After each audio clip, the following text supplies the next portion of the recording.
you, Judge, for that overly kind introduction. And more importantly, thank you for your service on the bench every day to our community. And maybe even more importantly, thank you for this program, and what you did to bring it to life and to keep it going. We appreciate it deeply. Well, ladies and gentlemen, as the judge said, my name is Scott Black, and I'm a soldier. I haven't worn the uniform in a while, but it doesn't matter. Anyone who's ever put a uniform on or has served with someone who's put a uniform on knows what I'm talking about. You're a soldier, you're a sailor, you're a Coast Guardsman for life. It never leaves your blood, never will. It certainly applies to our four grads, and I got to echo the comments about the joint nature of this particular graduation ceremony. That is way unique.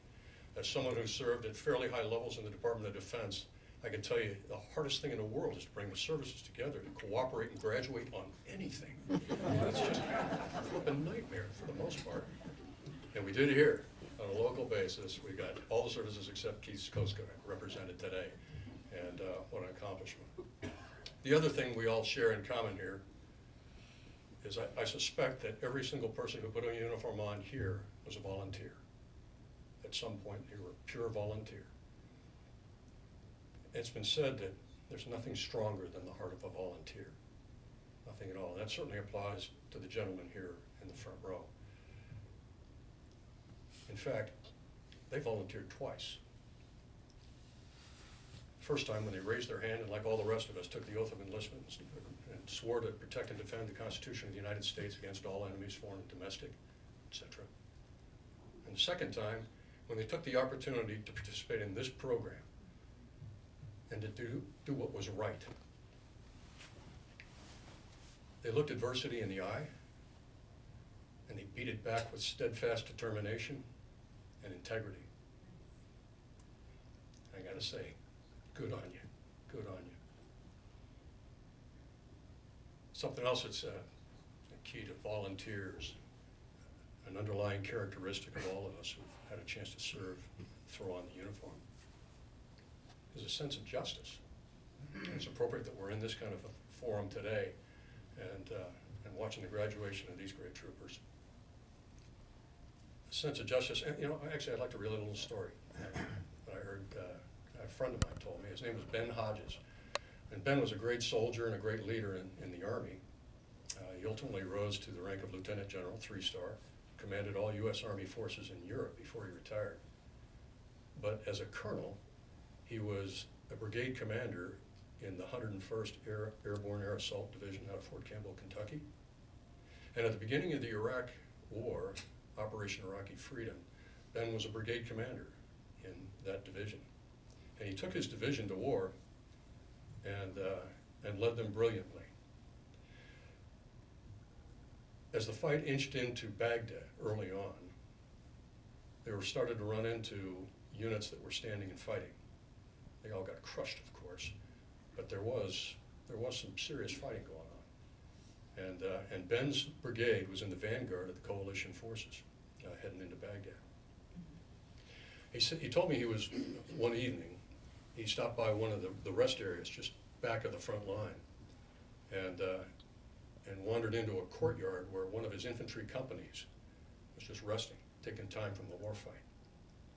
They were getting hot chow, and they just had a delivery of their first mail since they started the war fight.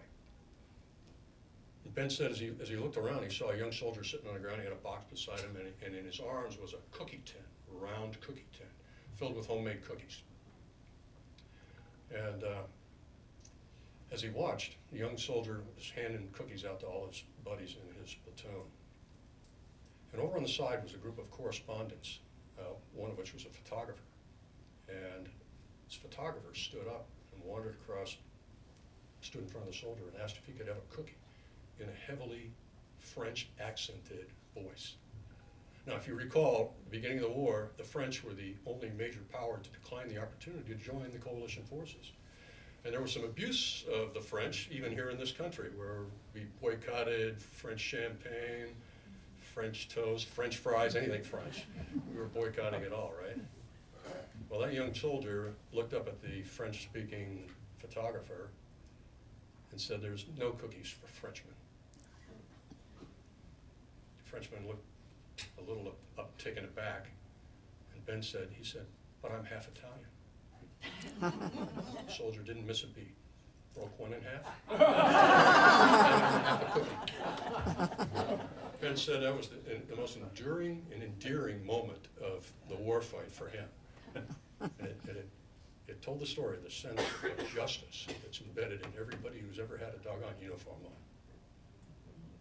The other thing that was shared by those soldiers and by these troopers that are here today graduating is a sense of adherence to standards. And I'll share one more quick story real fast. On 9/11, I was stationed in the Pentagon. And I was in no danger because my offices were on the far side from where the plane hit.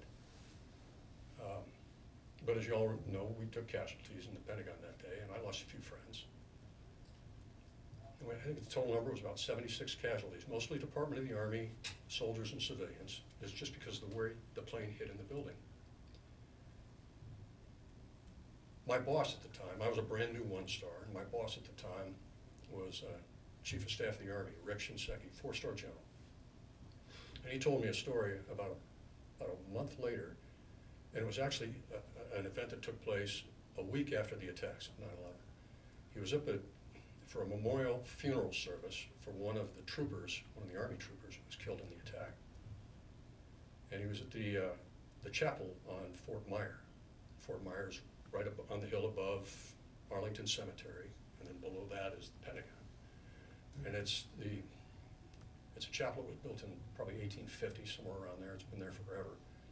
And all the serious services are conducted there. And General Shinseki said he got there a little late for the service. It was just getting ready to start. And he walked into the back of the chapel, and the place was packed.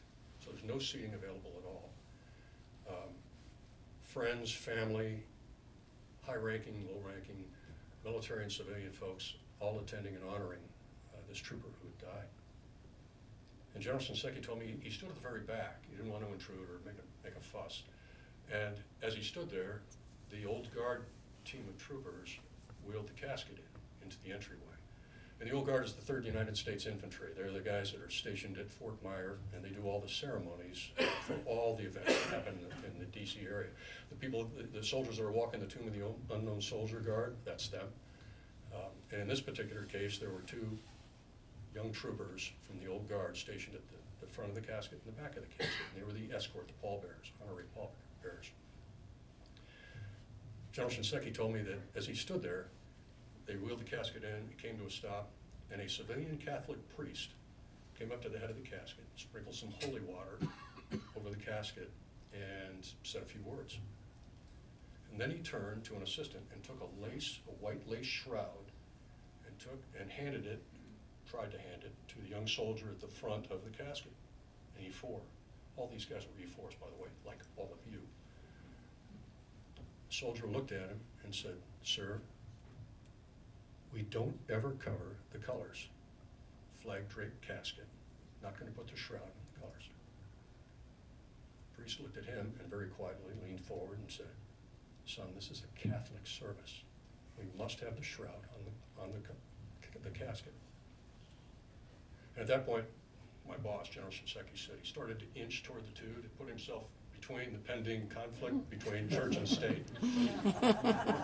When the young trooper leaned forward again and said, "Sir, this is a military service, and we cannot cover the nation's colors." And at that point, in front of everybody, because everybody's turning and looking to see what the heck is going on, in front of everybody, that E4 did the right thing. The priest took the shroud, handed it to an assistant for safekeeping, and the service went on. The point of that story is not that he stood up to authority or anything like that. The point of the story is he did what was right. And the real point of the story is that someone set the example for that young soldier. Somewhere, some leader instilled in him the confidence, the courage to do what was right every single time. And he did it. The 4 of you, graduates, that's you today. You're that leader, heading out back into our community to be the example for your family, your friends, people in the community you haven't ever met. You're that leader. I have every confidence that you can do it. I know the judge does, or you wouldn't be sitting here. And I know your mentors do, or they wouldn't be sitting here. Congratulations on your successful completion of the program. Congratulations, and God bless you. Thanks.